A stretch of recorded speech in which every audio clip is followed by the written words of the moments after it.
Yeah. Mwen cheke mdemi a midi men. Angelo. Yeah, demi a midi wap jen bala men. Oh, sarap pe pat men. Nouveau zi, kon ba yo. Ou konen ap suv men. Bon, man pa kan si ko, ba ka kache sa. Ba yo ba bon pou ou men? Men. Pas ou an la non? Ko sa kin ala ge, men si kit sin ma pa am gonna ba yo ba to ko. Di ade ke selman mgen la men. So met ban man mal kon ba, le mo tu na pa le ay go kopeti. Men li papa.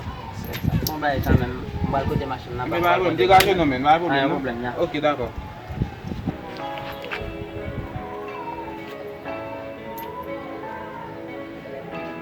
Machine na bonsoir. Bonjour, comment est-ce? Machine yo ti a chapelle là.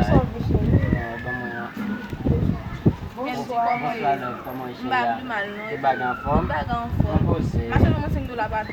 Est-ce que m'a commandé 10 gouttes marinade devant demoiselle là? Il va faire sens. Bon ça m'a fait. Bon ça m'a fait. Et entre temps machin, on gagne pour poisson qui vend $30 yo. Oui, bien monsieur. Et oui, après ça faut gagner en boîte pour ta mettre. Moi c'est une besoin pile bagage là. Et gros vient $20 yo gagne. Oh, coucher. Et hot dog $5 yo gagne yo. En pilier tout non boîte pour moi là parce que ya après ça le bagage en forme. OK, mba o maintenant. OK, on va parler.